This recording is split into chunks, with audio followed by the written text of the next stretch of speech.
संसद से वक्फ बिल पारित होने के बाद झारखंड के अल्पसंख्यक कल्याण व जल संसाधन मंत्री हफीजुल हसन व स्वास्थ्य मंत्री इरफान अंसारी ने करारा प्रतिक्रिया दिया है। बता दें कि सूबे के अल्पसंख्यक कल्याण व जल संसाधन मंत्री हफीजुल हसन ने कहा कि वक्फ बिल का समर्थन करने वाले जदयू एलजेपी हम अपने ताबूत में स्वयं कील ठोक रहे हैं। आगामी चुनाव में इसका खामियाजा भुगतना पड़ेगा। उन्होंने कहा कि देश के मुसलमान सब्र में हैं, कब्र में नहीं।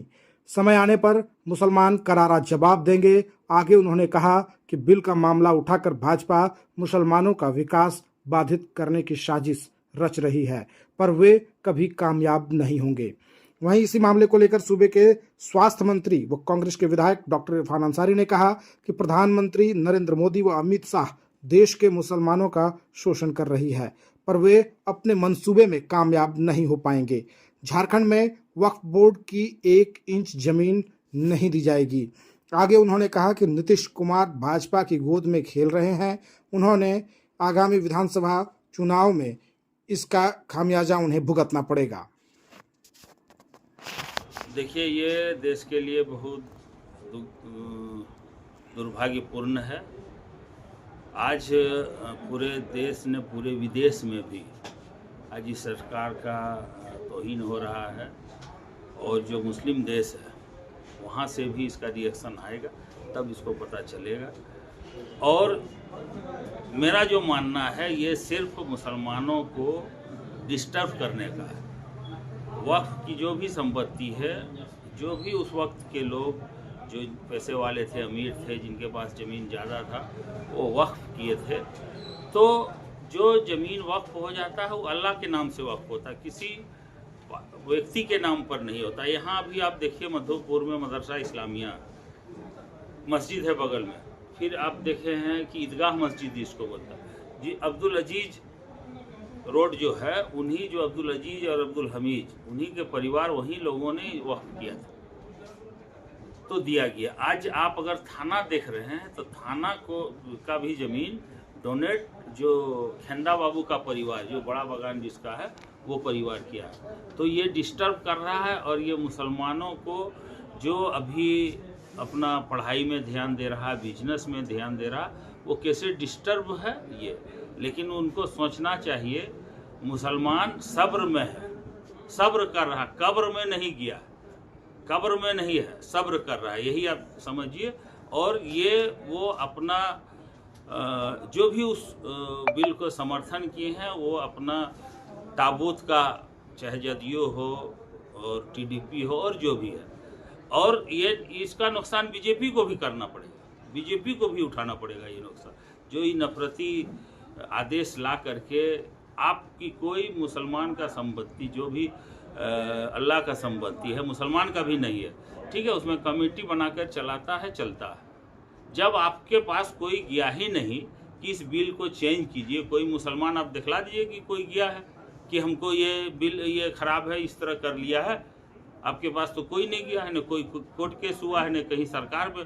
मैं झारखंड में 5 साल से अल्पसंख्यक कल्याण मंत्री हूँ, मेरे अंडर में वक्फ बोर्ड है।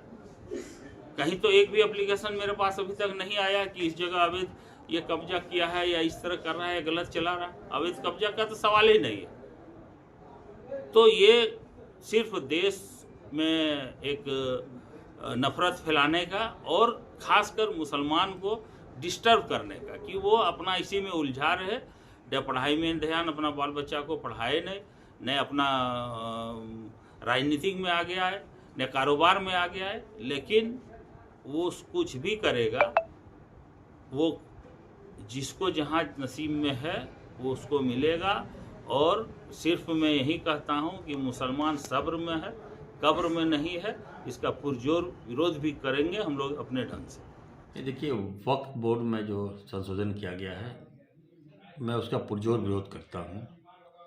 झारखंड की एक एक जनता इस बिल का विरोध कर रही है। देखिए, ये बिल जो है, हमें लगता है कहीं ना कहीं संविधान के साथ खिलवाड़ किया गया है, संविधान के साथ छेड़छाड़ किया गया है। बिल हम लोग भी लाते हैं सदन में तो जनता के हित में लाते हैं, और भारतीय जनता पार्टी ने जो बिल लाया है, ये कहीं ना कहीं हमें लगता है कि लोगों को उस्काने का काम कर रही है, एक वर्ग को जलील करने का काम कर रही है, एक वर्ग का हक छीनने का काम कर रही है। मैं भारतीय जनता पार्टी के नेताओं को कहना चाहता हूँ, आप कौन हैं? आप बिल लाया जाता है जनता के हित में। जब मुझे बिल पसंद नहीं, जब मेरे बिल से मुझे कोई राहत नहीं, तो आप जबरन बिल थोप दीजिएगा क्या? आप क्या समझ लीजिए? देश आपके किए गए फैसले से देश नहीं चलता। देश चलता है बाबा भीमराव अम्बेडकर जी के संविधान से चलता है। मैं बार बार देख रहा हूँ, अरे आप कल का दिन हमें लगता है कि भारत के इतिहास में काला अध्याय की शुरुआत इन लोगों ने कर दिया। धब्बा है ये भाजपा के लोग, किसी कीमत पर हम लोग नहीं मानेंगे इस बिल को। आपने क्या समझ लिया? जिस तरह से आपने कृषि बिल वापस लिया, मैं मोदी जी को कहना चाहता हूँ, मैं अमित शाह जी को कहना चाहता हूँ, जिस तरह से किसानों के हित में आप अहित में बिल लाए थे, घुटना टेका ना आपने भाई, उसी तरह से देश की जनता आपको बाध्य कर देंगे ये बिल वापस लेना होगा। हमारा विरोध जारी रहेगा, सैद्धांतिक विरोध जारी रहेगा। और मैं बार बार कहना चाहता हूँ, वक्त जो बोर्ड की जमीन है वो मुसलमानों के हित में था। आपने जो संशोधन कर दिया उसमें भाई अदर कास्ट मेंबर कैसे रहेंगे? उनको क्या जानकारी है? क्यों घुसाया आपने? आपके मंशा क्या है? चुनाव को देखते हुए आपने इस बिल को लाया है। और मैं बार बार कहना चाहता हूँ, नीतीश कुमार जी, चंद्रबाबू नायडू और चिराग पासवान जी को कहूँगा, नकली हितैषी बनते हैं क्या? नकली सेक्युलरिज्म बने थे आप लोग। आज उन्हीं के वोट से आपको एक मुहिम और मुकाम तक पहुंचाया है, वो मुसलमानों की देन है। नीतीश कुमार को कौन जानता था? वोट मुसलमानों ने दिया, जिताया है, विधायक बनाया, MP बनाया, अब मुख्यमंत्री बने।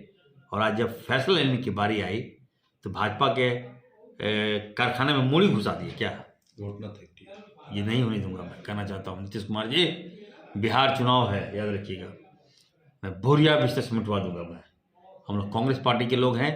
राहुल जी का कम से कम राहुल जी की शैली पे तो चलिए, वो सबका सम्मान करते हैं। आज सभी वर्ग, दलित, आदिवासी, मुस्लिम आज राहुल जी को देवता मानता है।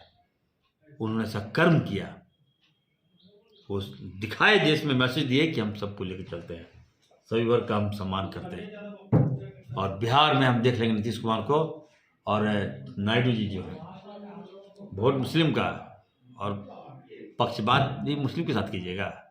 1 इंच जमीन झारखंड में नहीं हम लोग होने देंगे। हमारी सरकार है यहाँ, हम माननीय मुख्यमंत्री हेमंत सोरेन जी से मांग करेंगे कि वक्फ बोर्ड जो बिल लाया है लोग, झारखंड में लागू नहीं होना चाहिए। Welcome to Mothers International Academy, where education goes beyond textbooks and creates a foundation for lifelong success. At Mothers International Academy, we believe that learning should be engaging, innovative and empowering. Students the platform to showcase their talents. At Mothers International Academy, we are committed to nurturing young minds in a safe, supportive and dynamic learning environment, ensuring that every student reaches their full potential. Join us at Mothers International Academy. Admissions open now.